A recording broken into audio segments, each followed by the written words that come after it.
bumi ini kalau tidak istiqomah, tidak kontinu, ya, maka juga bumi ini akan goncang. Begitu pula manusia kalau meninggalkan sholat, dia juga akan goncang. Nah ini tubuh kita itu juga berputar, ya, terus bergerak. Bergeraknya kontinu, jantung kita itu bergerak, ya, deg, deg, deg, 1 menit itu, ya, mungkin 70 sampai 80 kali detak jantung kita, detak nadi kita. Begitu nadi kita itu gerakannya cepat, tidak kontinu, itu timbul masalah di tubuh kita. Ya, kalau gerakannya cepat, terjadi takikardi, ya, berarti jantungnya tidak sehat. Ya, termasuk pernapasan kita. Ya, termasuk paru-paru kita juga terus berproses. Nadi kita, saraf kita, usus kita bergerak. Usus kita itu bergerak juga peristaltik. Jadi rutin. Begitu istirahat, manusia akhirnya kembung, tidak bisa BAB, tidak bisa flatus dan lain sebagainya. Nah, ini makna gerakan 360 derajat. Selain itu terbentuknya siang dan malam. Ya, kalau tidak ada siang, tidak ada matahari, tidak ada kehidupan. Karena matahari ini ya akan mendatangkan fotosintesis. Fotosintesis itu akan mendatangkan ya zat hijau daun dan lain sebagainya. Ya, matahari itu bisa membunuh kuman, bisa membunuh bakteri, bisa membunuh virus, bisa membunuh jamur. Sinar matahari akan membentuk vitamin D, ya. Dan malam pun bulan juga akan bersinar indah, bersinar terang. Bintang-bintang juga seperti itu. Nah, makna 360 derajat juga terjadi perbedaan jam di suatu wilayah. Sehingga manusia bisa bekerja. Sehingga roda ekonomi dunia ini berputar, berjalan dengan baik.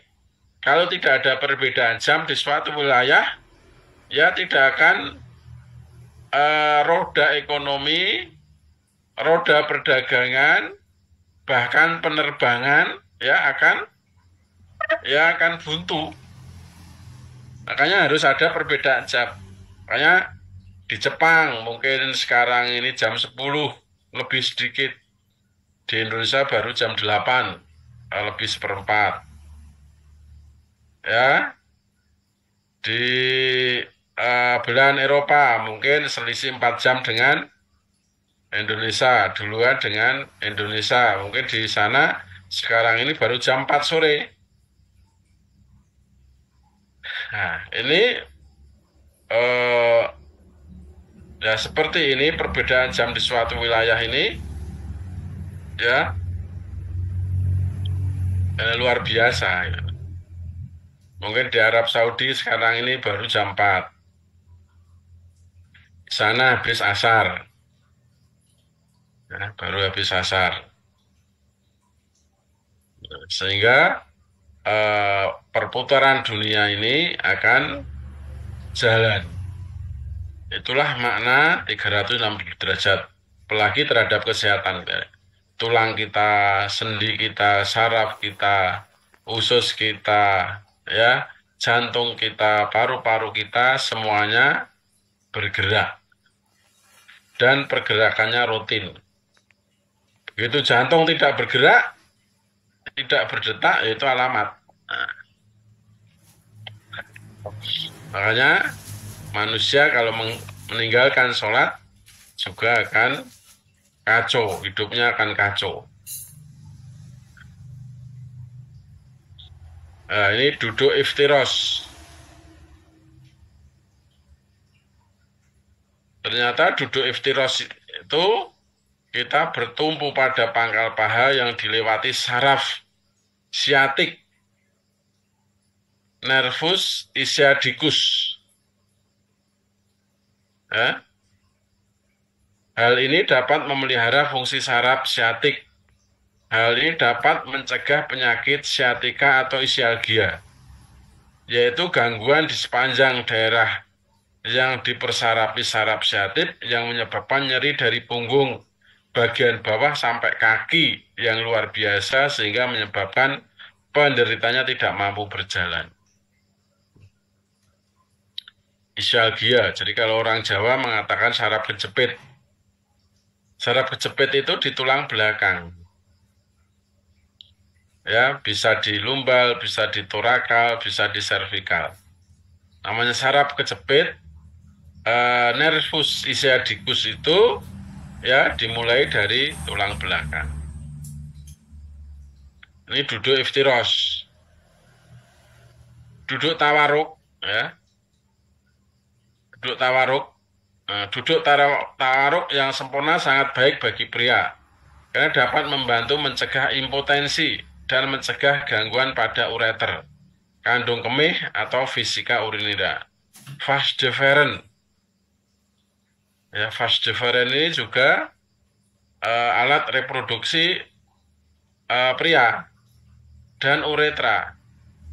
Variasi posisi telapak kaki pada duduk iftiros dan tawaruk menyebabkan seluruh otot tungkai berkontraksi dan berelaksasi secara bergantian gerakan. Gerakan yang harmonis dan teratur inilah yang menjaga kelenturan dan kekuatan organ kaki kita. Duduk tawaruk. Ya, saraf kejepit. Ya, kenalilah gejala sejak dini. Jadi atau HNP, hernia nucleus pulposus, atau lebih akrab disebut dengan istilah saraf kejepit. Secara medis, penyakit ini timbul akibat bantalan lunak antara ruas tulang belakang mengalami tekanan dan pecah, hingga terjadi penyempitan dan terjepitnya urat-urat saraf yang melalui tulang belakang. Nah, insya Allah kalau gerakan sholat kita baik, ini juga akan mengurangi.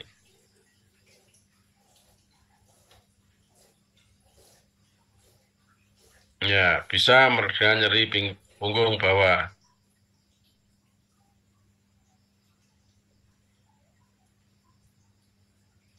Nah, ini ternyata tulang belakang seperti ini, Bapak-Bapak. Ada namanya saraf. Tadi saraf itu ada dua. Saraf pusat, sistem saraf pusat, dan sistem saraf tepi. Nah, sistem saraf tepi itu dibagi dua, saraf parasimpatik dan saraf simpatik. Saraf simpatik itu biasanya kerjanya kalau ada stres. Nah, saraf parasimpatik ini kerjanya untuk relaksasi. Nah, ini semuanya juga dari tulang belakang ini. Nah, ini dari tulang belakang. Nah, dari tulang belakang. Semuanya dari tulang belakang.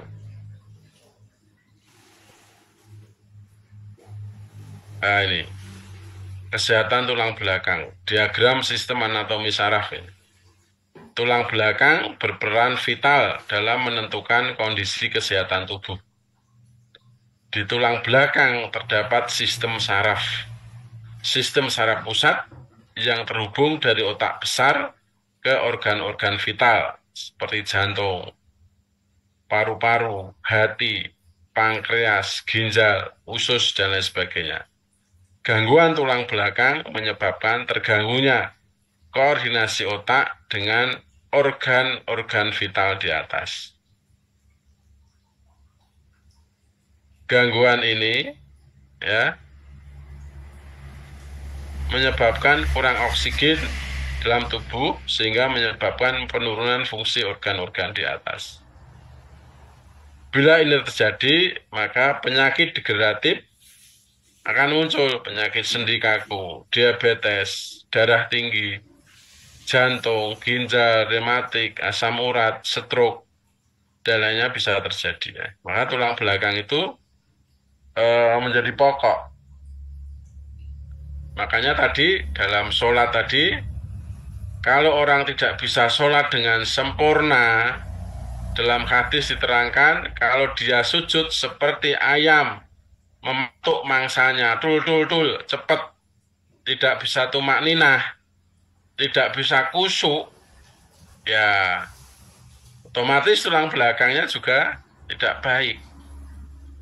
Tul. Nah, itu diibaratkan mencuri sholat. Ya, sejahat-jahat orang yang mencuri itu mencuri sholat. Ada sahabat yang bertanya, apa bisa ya Rasulullah mencuri sholat? Maknanya seperti apa mencuri sholat itu? Ya, dia kalau rukuk itu tidak bisa, kalau dia rukuk dan sujud, ya, tidak bisa tulang belakangnya lurus. Untuk meluruskan tulang belakang di waktu rukuk dan sujud. Sujudnya copot, rukuknya juga copot. Nah, itu juga ini Bapak dan saudara semuanya, Bapak, Ibu-ibu dan saudara semuanya. Jadi memang Allah ya menciptakan sesuatu pasti menjaganya. Salah satu menjaga raga manusia, tubuh manusia, biar manusia itu diciptakan oleh Allah sebagai khalifah fil ar, ya, diciptakan oleh Allah untuk mengabdi, untuk beribadah, ya, diciptakan oleh Allah sebagai khalifah. Khalifah itu artinya pemakmur bumi. Khalifah itu artinya penjaga bumi. Khalifah itu artinya sebagai pengganti yang terbaik. Saling mewarisi, saling diwarisi dalam kebenaran. Itulah makna khalifah. Nah, manusia biar menjadi khalifah di muka bumi ini, bisa menjaga bumi ini, bisa menjaga kekayaan alam ini, maka harus badannya sehat. Selain badannya sehat, ya manusia harus beriman. Coba diulang lagi itu surat An-Nur ayat 55.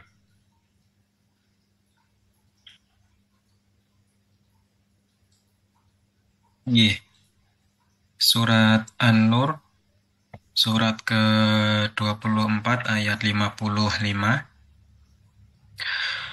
A'udzu billahi minasyaitonir rajim.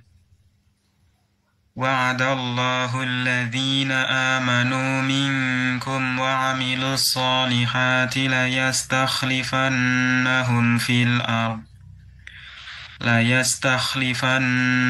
في الأرض كما استخلف الذين من قبلهم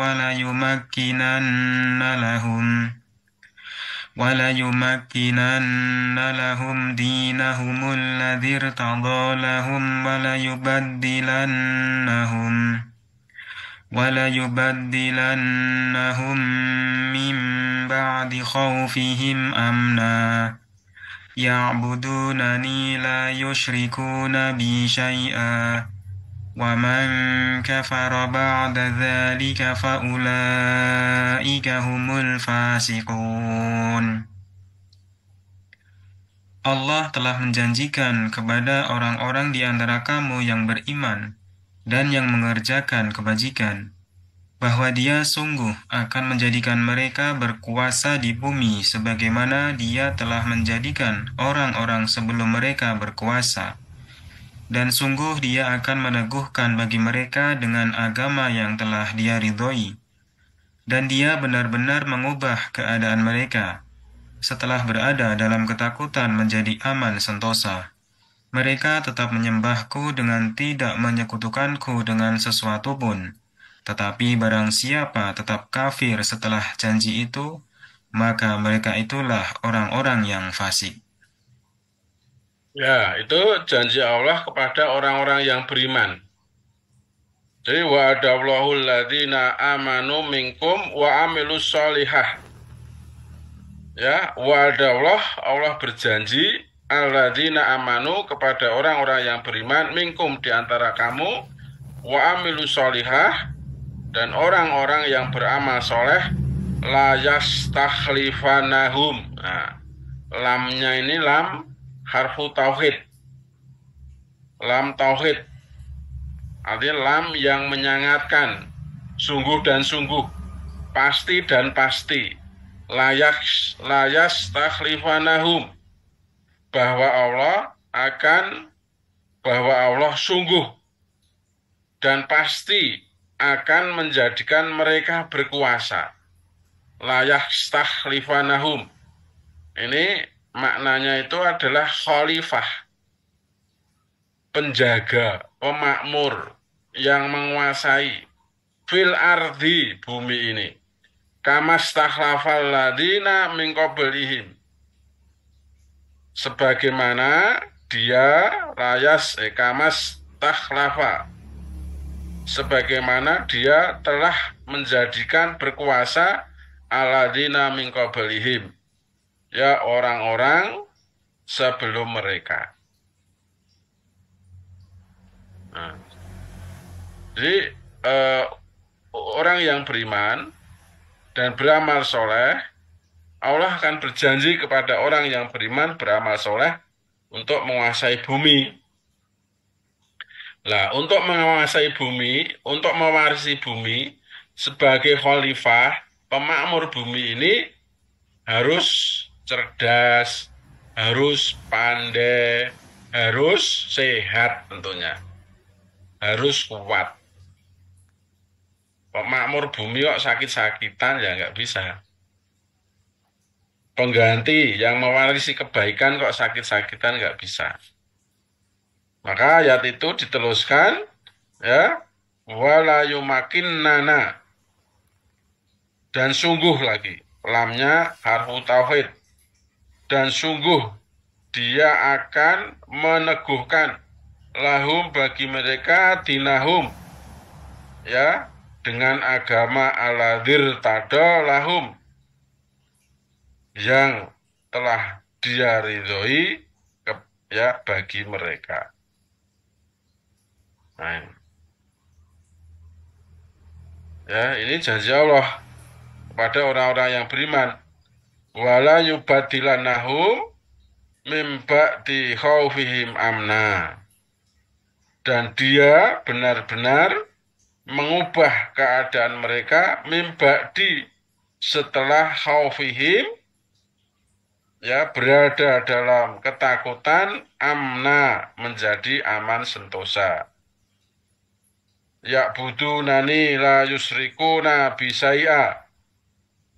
Ya, mereka tetap menyembahku. Ya budunani la yusrikuna bi, dengan tidak mempersekutukanku syai'a, dengan sesuatu apapun. Wa man kafara ba'da dzalika faulaika humul faizun.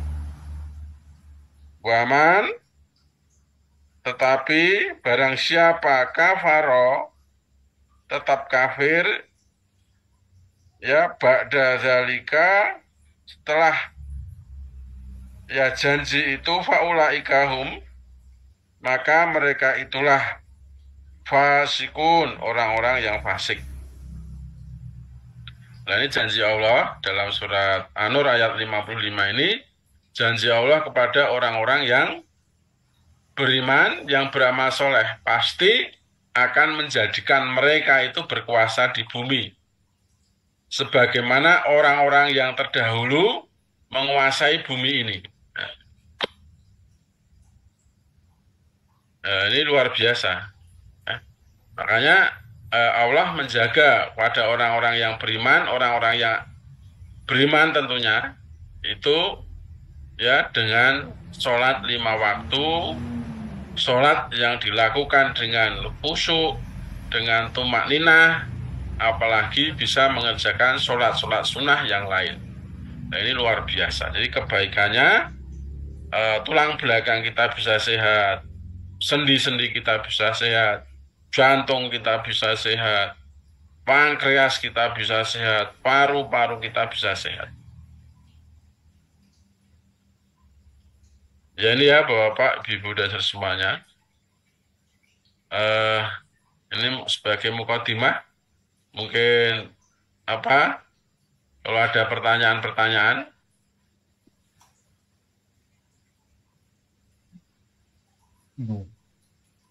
Barangkali ada yang mau bertanya secara langsung, moga bisa diaktifkan voice-nya. Pak Suwarno, silahkan. Bismillahirrahmanirrahim. Assalamualaikum warahmatullahi wabarakatuh. Waalaikumsalam warahmatullahi wabarakatuh. Oke, Pak Suwarno ini Ya, betul Pak Ustadz. di pesisir selatan. Ya, Oh ya, J, silakan. ya. Yang saya pertanyakan yang pertama Ustadz, saya tuh suka sekali dengan kacang tanah yang direbus Ustadz. Oke. Tapi sebelum habis yang di hadapan kita, itu belum berhenti makannya Ustadz. Nah, terus kalau sudah makan kacang itu, bahasa Jawanya beliang itulah, mumet-mumet gitu gimana Ustadz? Nah itu gimana? Itu yang pertama. Terus yang kedua ini ada kawan bertanya, anak tak akan sanggup bayar pada ibu satu air ketuban saat lahir. Yang kedua darah. Yang ketiga keringat. Yang keempat air susu. Saat Rasul masih ada, ibu sebagai budak belian. Itu di hadis atau gimana Ustadz? Mohon dijelaskan ini Ustadz. Itu saja. Assalamualaikum warahmatullahi wabarakatuh. Waalaikumsalam warahmatullahi wabarakatuh. Jadi makan kacang ya. Jadi makan kacang rebus. Kalau belum habis, belum berhenti. Ya, jadi kacang itu memang baik. Kacang itu mengandung apa namanya alpha linoleat asid. Jadi asam linoleat alpha. Nah, jadi mengandung ya asam linoleat alpha. Nah, asam linoleat alpha ini atau biasa disingkat ALA, ya bisa disingkat ALA, ya itu fungsinya untuk tubuh bagus.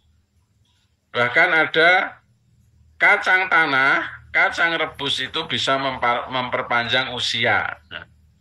Bisa memperpanjang usia. Karena tadi mengandung alpha linoleat asid atau asam linoleat alpha.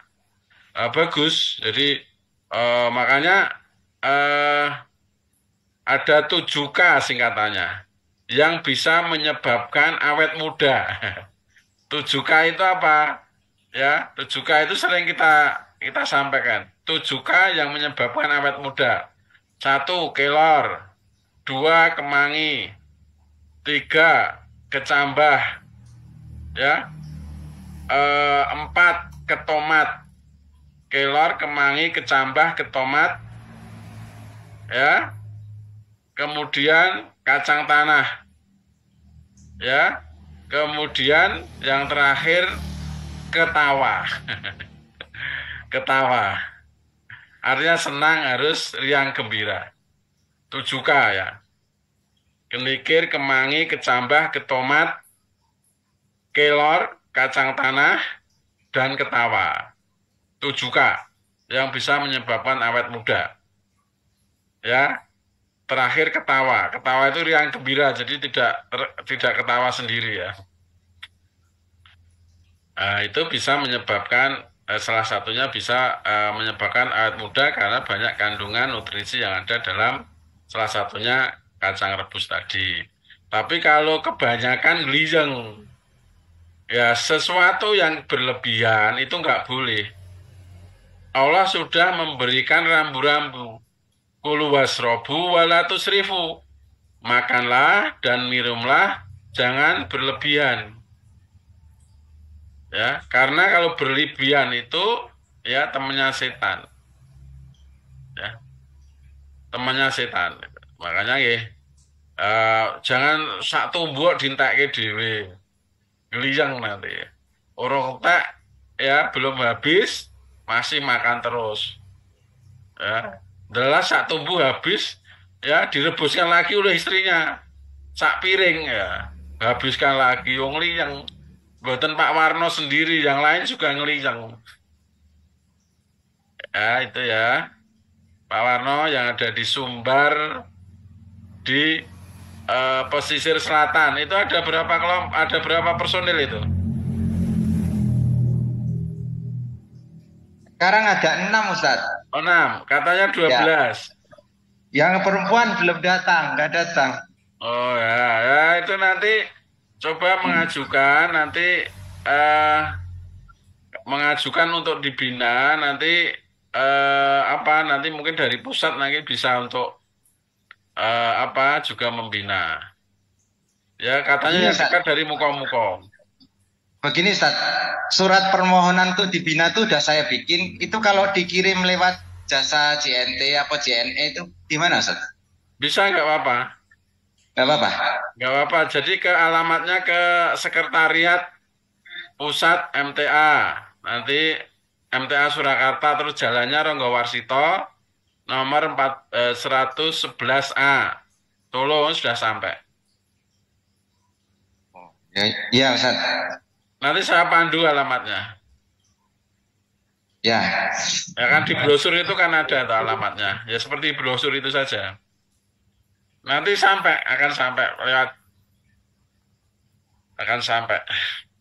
Jadi itu jadi nanti mohon membuat surat permohonan ini untuk tanda keseriusan, tanda kesungguhan. Ya Ustadz. Ya salam saya ya untuk bapak-bapak yang ada di pesisir selatan ya. Waalaikumsalam warahmatullahi wabarakatuh. Ya itu minumannya mana? Gorengannya mana? Ada pisang nih Pak. Oh, pisang. Ya, ya. Kacang rebusnya kok nggak ada.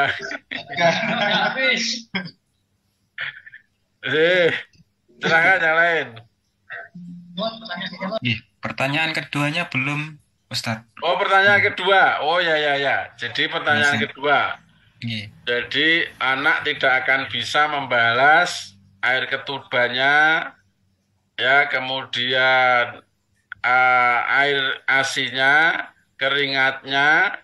Lah itu saya belum tahu. Ya belum tahu hadisnya. Apakah itu hadis atau apa belum tahu. Nanti saya tanyakan ya, saya tanyakan. Nanti saya diingatkan ya, Mas Amil ya. Ya, insya Allah, Ustadz. Nanti diingatkan, nanti saya carikan, saya tanyakan kepada tim ilmu pusat nanti. Ngoten nggih, Pak Suwarno ya? Belum tahu itu. Oke, Pak Ustaz. Yang lain silahkan. Ada pertanyaan tertulis terkait tema ini, Ustadz, tentang sholat ini.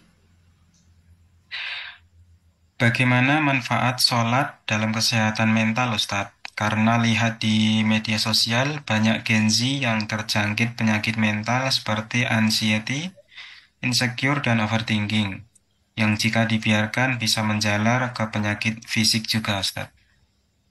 Iya, jadi semua penyakit jiwa atau semua penyakit mental, ya kemudian anxiety itu ya jadi sekarang ini banyak muncul generasi-generasi muda.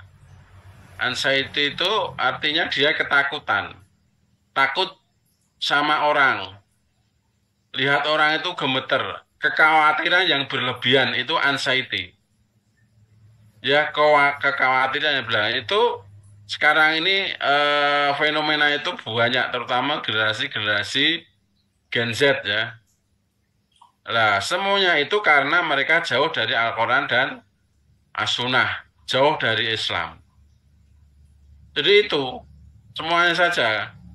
Ya, tidak hanya generasi Z saja. Kalau manusia itu jauh dari Al-Quran, jauh dari kebenaran, jauh dari Islam ini, dia akan ya terjangkiti penyakit mental. Penyakit khawatir, was-was, kemudian khawatir yang berlebihan dan lain sebagainya. Karena jauhnya mereka dari Al-Quran, jauhnya mereka dari hadis, jauhnya mereka dari agama Islam ini. Nah, sebenarnya Al-Quran sudah memberi solusi, ya, sudah memberikan solusi. Alladzina amanu wa tatmainu qulubuhum bi dzikrillah. Ala bi dzikrillah tatmainul qulub. Ya. eh jadi eh orang-orang yang beriman itu hatinya akan menjadi tentram. Dengan mengingat Allah, maka hatinya akan menjadi tentram. Ingatlah, hanya mengingat Allah, hati akan menjadi tentram. Nah, sholat itu adalah ya zikir, salah satu zikir, zikir yang akbar, zikir yang besar, zikir untuk mengingat Allah. Coba diulang lagi surat Toha ayat 14, surat ke-20. Surat Toha, surat ke-20 ayat yang ke-14. Innani anallahu la ilaha illa ana fa'budni wa aqimis salata li dzikri. Sungguh aku ini Allah, tidak ada Tuhan selain aku, maka sembahlah aku dan laksanakan sholat untuk mengingat aku. Ya, innani anallahu la ilaha illa ana fa'budi wa aqimis sholat li dzikri. Ya. Jadi innani anallaha, sungguh ya, aku ini adalah Allah, la ilaha, tidak ada Tuhan illa ana, kecuali Allah, fa'budi, maka fa'budni, ya, maka sembahlah aku, wa aqimis sholata li dzikri, dan laksanakanlah sholat. Wa aqim itu tegakkanlah sholat, ya, wa aqimis sholata li dzikri, dirikanlah sholat, tegaklah sholat untuk mengingat Allah.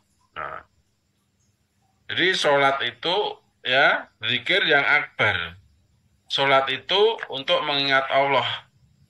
Kalau sholat kita itu bisa tumaknina, tadi rukuknya, sujudnya, duduk iftirosnya, duduk tawarutnya, bacaannya tidak tergesa-gesa, bacaannya kita maknai, gerakannya tumakninah, antara gerakan satu dengan gerakan ya berikutnya itu ya jadi ada jedanya, rukuk, kemudian iktidal, kemudian sujud, ya, sujudnya tulang belakangnya lurus, rukuknya tulang belakangnya lurus, kemudian duduk iftirosnya juga lurus, itu akan bagus. Nah, ya misalnya duduk iftiros seperti ini. Ya, duduk tawarut seperti ini. Nah, dengan sholat tadi mengingat Allah, ingat, hanya dengan ingat Allah hati akan menjadi tentram. Nah, tentram itu pangkal kebahagiaan dan bahagia itu pangkal kesehatan. Jadi siapa saja tidak harus Gen Z, ya generasi Z.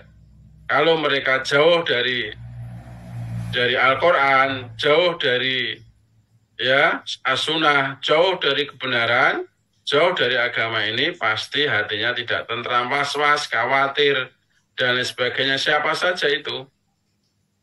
Orang kafir itu dianggap tentram, ya. Walaupun dia itu punya harta banyak, itu was-wasnya juga luar biasa. Jadi itu jawaban mudah-mudahan bisa dipahami. Yang lain silahkan. Iya. Ada pertanyaan terkait sholat lagi. Bagaimana supaya sholat bisa dengan khusyuk, Ustaz? Ya, untuk bisa sholat dengan khusyuk itu, ya kita memang bahwa sadar dulu bahwa kita ini adalah menghadap Allah. Bahwa ini adalah ibadah. Namanya menghadap Allah, beribadah, ya kita harus persiapkan. Ya, kita persiapkan. Ya, jangan sampai apa artinya kita tergesa-gesa. Salah satunya ya kita minimal ya mengerti arti lah. Walaupun tidak paham sama sekali, tapi minimal sedikit-sedikit yang kita baca itu tahu. Selain itu bahwa kita sadar, sholat itu sebagai sarana untuk berbisik-bisik kepada Allah. Kan sholat itu kan doa, ya, sarana untuk berbisik-bisik kepada Allah. Yang namanya berbisik-bisik kepada Allah, berdoa, memohon, itu jangan tergesa-gesa. Ya, harus tadi tumak nina, harus khusyuk. Nah, itu. Jadi pertama kita harus sadar bahwa kita itu menghadap Allah, bahwa kita itu beribadah, bahwa kita itu berdoa. Ya, misalnya hal-hal yang mengganggu sholat itu dihilangkan dulu. Misalnya apa? Misalnya masak itu kompornya harus dimatikan. Misalnya berjemur mau hujan, jemurannya juga dulu ya, diamankan dulu. Ya, misalnya toko ya tokonya ditulisi dulu sedang sholat misalnya. Sehingga semua yang mengganggu aktivitas sholat itu dihindari. Sehingga kita dalam sholat itu betul-betul khusyuk. Bahwa sholat ini menghadap Allah. Menghadap Sang Khalik. Menghadap Sang Pencipta. Harus kita persiapkan. Ngatan ya, mudah-mudahan bisa dipahami.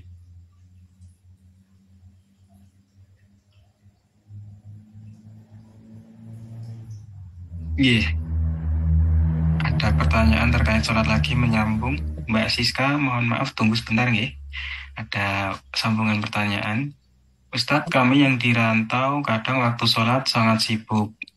Dan biasanya saat bisa sholat dengan tenang, kalau sudah masuk waktu isya karena maghrib masak buat makan malam, itu bagaimana Ustadz?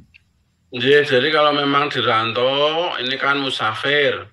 Seorang musafir itu kan dapat ruksoh. Ruksoh itu keringanan. Nah, nanti misalnya bisa dijamak. Ya, dijamak misalnya zuhur dengan asar. Ya, waktu zuhur itu mungkin tergesa-gesa. Atau panjenengan bisa mengatur. Itu kira-kira waktu tergesa-gesanya zuhur atau asar. Kalau memang waktunya, ya waktu tenangnya itu zuhur, ya sholat zuhur dijamak dengan asar. Begitu pula mungkin maghrib sama isya. Ya, waktu tenangnya itu saat isya. Ya, dijamak dengan isya.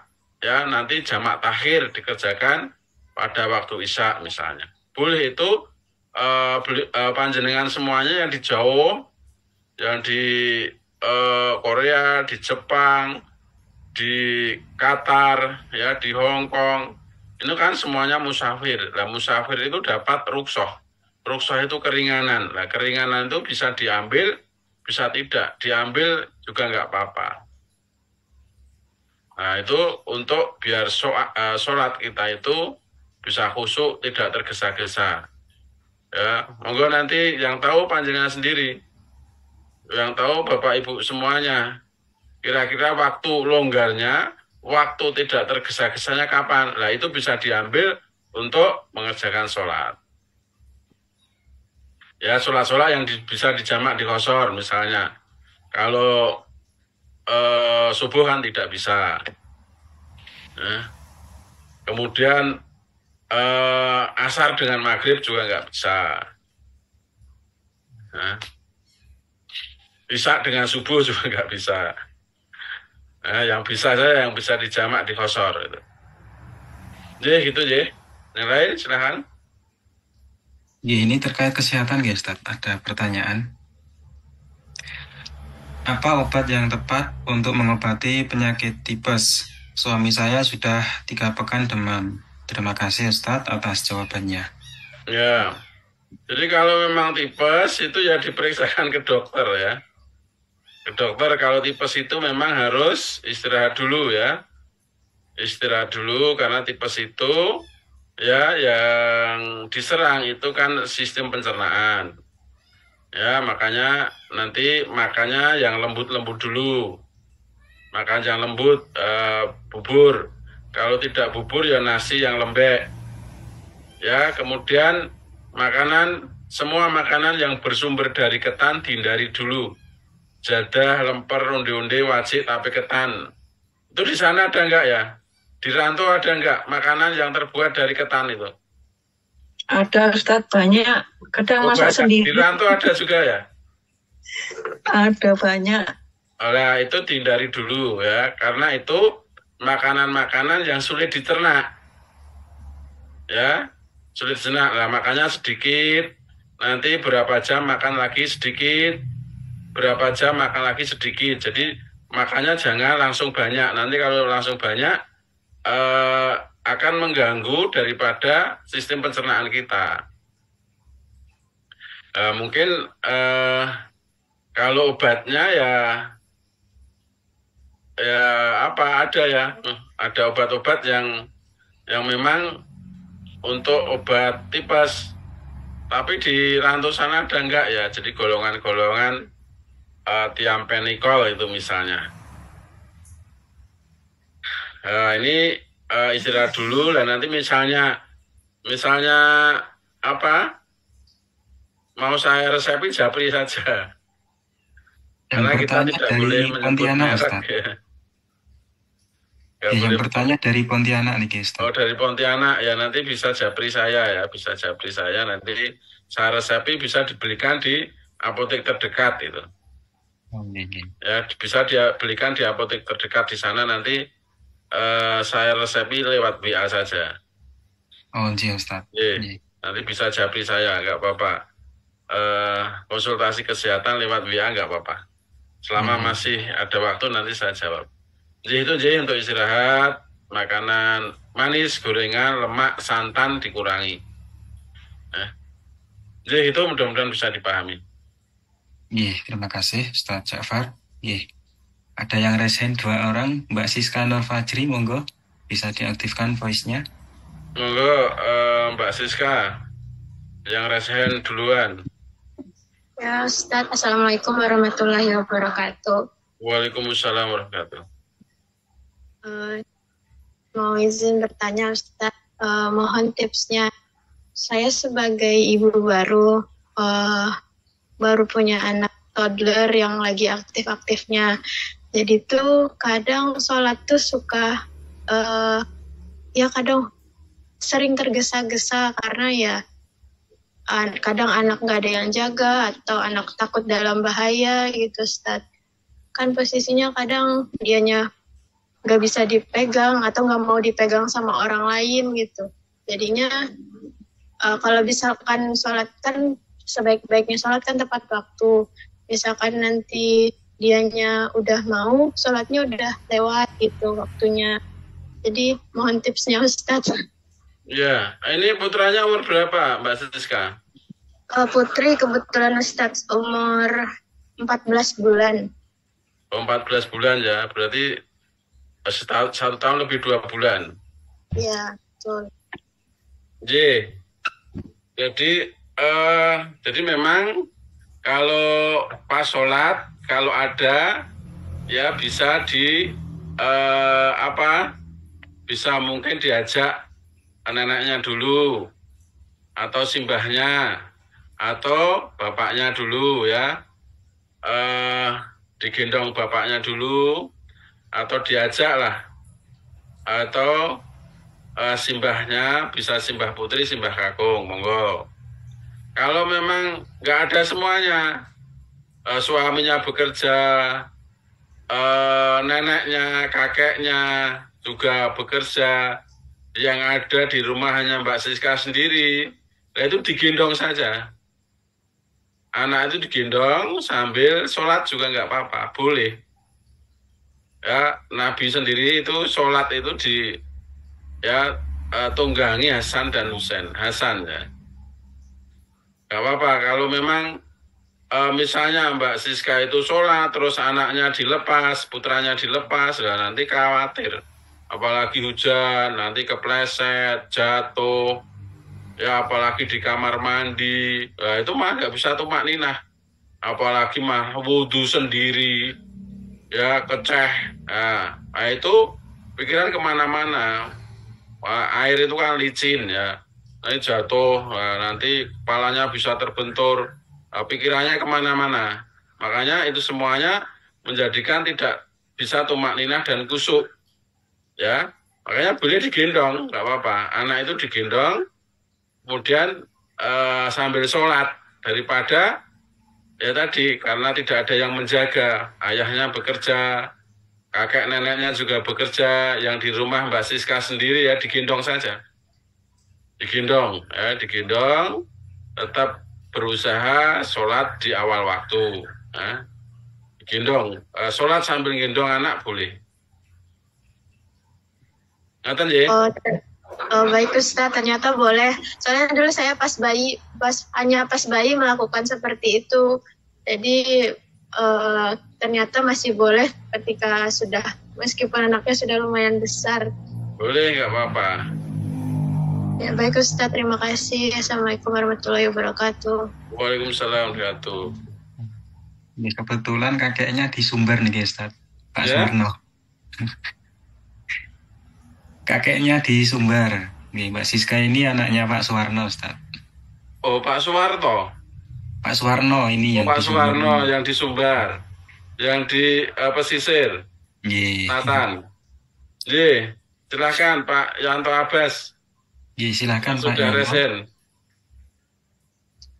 Assalamualaikum warahmatullahi wabarakatuh. Waalaikumsalam warahmatullahi wabarakatuh. Ini mau menanyakan yang Ustadz sampaikan di kajian akad siang tadi Ustadz, yang waktu Ustadz berkolis mati waktu istirahat malam itu loh Ustadz. Ya. Tadi kan Ustadz Ngendiko minimal kan 3 jam ya Ustadz. 3 sampai 4 jam sih. Ya, kalau saya kan biasanya kan tidur itu yang paling lambat itu 9:30, bangun jam 2. Tapi kalau udah siang itu Ustadz, jam 11 mau dekati duhur itu ngantuknya berat sekali gitu Ustaz. Itu apa masih kurang tidurnya atau gimana posisinya Ustaz? Ya. Yang pertama itu. Yang kedua, ini saya tuh mudah sering flu Ustaz. Kalau banyak minum air putih, yang air putih biasa itu, banyakan itu malah mudah flu. Tapi ya sebentar-bentar hilang gitu, udah beler hidungnya, nggak lama berhenti sendiri gitu. Itu solusinya itu gimana Ustaz? Itu aja yang dapat saya tanyakan Ustaz. Mohon penjelasannya. Nggih. Ya Pak Yanto Abbas ya, tadi siang ya menyimak ya di kajian akad pagi ya. Tadi siang kan menyimak di perwakilan Ustaz, tidak ada guru daerah yang isi Ustaz. Jadi kan kayak akad yang kemarin lagi di Kalimantan Ustaz. Alhamdulillah. Jadi memang tidur yang paling bagus, tidur yang berkualitas itu tidur yang deep sleep. Tidur deep sleep itu tidur yang nyenyak, tidur yang pulas, tidur tanpa mimpi. Ya, nyenyak, pulas, tanpa mimpi. Itulah deep sleep. Nah, deep sleep 3 sampai 4 jam itu sudah cukup sebenarnya. Sudah cukup. Nah, tadi sekitar 2:30 sampai jam 2:30 ya. Itu sudah jam bagus 2, sekali. Ya? Jam 2. Jam 2 itu sudah bagus. Sudah insya Allah hormon serotonin sama hormon melatoninnya sudah bisa diproduksi maksimal. Lah menjelang zuhur ngantuk ya ditahan dulu. Jadi Nabi itu juga tidur di siang hari. Ya, tidur di siang hari ya. Tapi tidurnya setelah zuhur. Nah, nanti kapan-kapan hadisnya saya sampaikan ya tentang tidur siang Nabi ini. Ya. Sebenarnya ini juga ada, tapi mau saya cari dulu nanti kelamaan. Juga tidur siang Nabi itu. Nah, ditahan dulu, setelah zuhur, nanti baru tidur siang. Nah, makanya sebenarnya ideal kalau sudah deep sleep 3-4 jam sudah cukup. Ya, 3-4 jam sudah cukup. Tapi kalau memang tidak bisa deep sleep tadi antara 6-7 jam. Ditambahkan siang hari tidur. Nanti genap 6-7 jam. Jadi seperti itu, jadi ditahan. Kalau siang itu biasanya istirahatnya ya habis duhur, Ustaz. Ya. Duhur baru istirahat sampai ya sekitar jam. Ya, jadi makanya ditahan dulu sebelum duhur, ditahan jangan tidur. Iya, nggak pernah kalau sebelum tidur dulu belum pernah ya istirahatnya kalau setelah duhur. Jadi kalau ngantuk mungkin artinya ngantuk itu biasa ya, jam 10, jam 9 itu ngantuk biasa-biasa habis makan, sarapan, kemudian dicerna, itu memang secara alamiah ya setelah makanan itu dicerna itu hampir semua orang posisinya ngantuk karena saat makanan itu setelah dicerna kemudian diserap oleh tubuh itu, tubuh jadi rileks karena mendapat nutrisi, mendapat vitamin, mendapat mineral, mendapat protein, sehingga tubuh ini jadinya rileks sehingga ngantuk, lalu ditahan. Anak sekolah juga seperti itu, hampir semuanya habis sarapan, jam 7 misalnya sarapan, nanti 3-4 jam ngantuk. Ya, ngantuk itu normal, hal yang normal. Tapi kan mestinya ditahan. Jadi, kemudian yang kedua sering flu. Nah, itu tipnya apa ya? Jadi, Pak Yanto Abbas ini memang tidurnya paling bagus di awal waktu. Kemudian yang kedua, coba minumnya air putih hangat. Ya, yang hangat. Ya. Kalau pagi untuk jalan-jalan minimal 30 menit. Kalau minum hangat selalu, Ustaz. Kalau bangun malam itu mau sholat qiyamul lail itu pasti minumnya itu terus. Ya, oke. Ya. Kemudian paginya jalan-jalan minimal 30 menit ya dalam 1 pekan 5 kali. Sehingga kalau pagi juga jalan-jalan asal nggak hujan loh, jalan-jalan kan aktivitasnya di kebun karet saya, Ustaz. Jadi kan ini kebun karet, jalan terus malam. Terus kemudian nanti direbuskan temulawak, jahe, kunyit sama serai ya, yang biasa saya share itu. Temulawak, jahe, serai, kunyit. Kunyit. Oh, 1 ruas temulawak. 1 ruas jahe. 1 ruas kunyit. Dan 3 batang serai. Direbus dengan 3 gelas air, dijadikan 2 gelas, diminum pagi dan sore. Kalau ada dicampur dengan madu, kalau nggak ada langsung diminum nggak apa-apa. Atau pakai gula aren juga boleh. Madunya tuh madu lulut, madu kelanceng itu. Ya, semua madu boleh. Boleh, oh iya. Semua madu boleh. Nggak harus madu A, nggak harus madu B, nggak harus madu C. Semua madu boleh. Oh iya. Itu ya.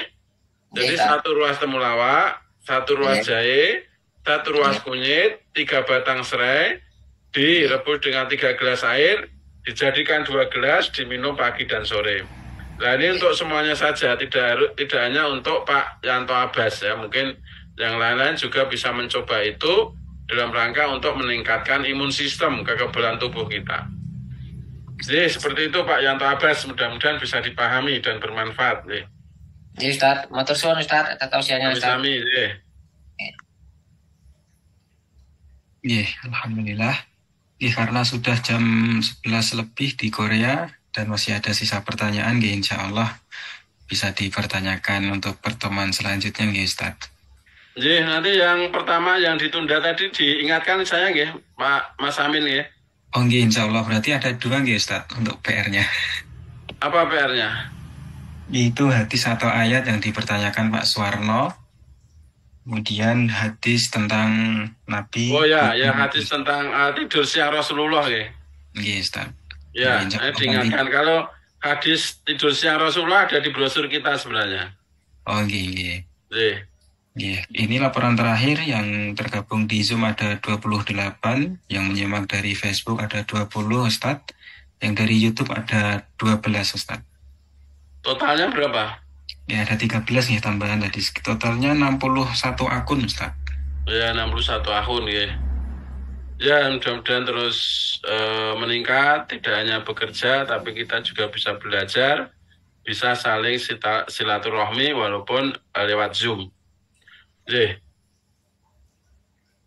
Ya, itu saja yang sampaikan Bapak, Ibu, dan semuanya. Mudah-mudahan bisa bermanfaat, bisa dipahami, dan mudah-mudahan kita semuanya selalu mendapatkan petunjuk, mendapatkan ridho dari Allah, mendapatkan kemudahan-kemudahan dalam melaksanakan agama ini. Saya kira dari saya cukup. Taufik wal hidayah. Wassalamualaikum warahmatullahi wabarakatuh. Waalaikumsalam warahmatullahi wabarakatuh. Terima kasih, Ustaz. Sama-sama. Ya, Alhamdulillah. Terima kasih Ustaz Ja'far atas tausiah pada malam hari ini. Semoga apa yang disampaikan bisa bermanfaat dan kita bisa mengambil pelajaran dan serta bisa meningkatkan keimanan dan ketakwaan kita kepada Allah Subhanahu wa Ta'ala. Ya, untuk pertanyaan yang belum kami sampaikan, kami mohon maaf karena waktu sudah cukup malam di Korea. Dan semoga tetap istiqomah untuk kita semua dalam memperdalam ilmu agama Islam. Banyak kurangnya saya mohon maaf. Untuk kajian pada malam hari ini akan kami akhiri. Wabillahi taufiq wal hidayah. Wassalamualaikum warahmatullahi wabarakatuh. Waalaikumsalam warahmatullahi wabarakatuh.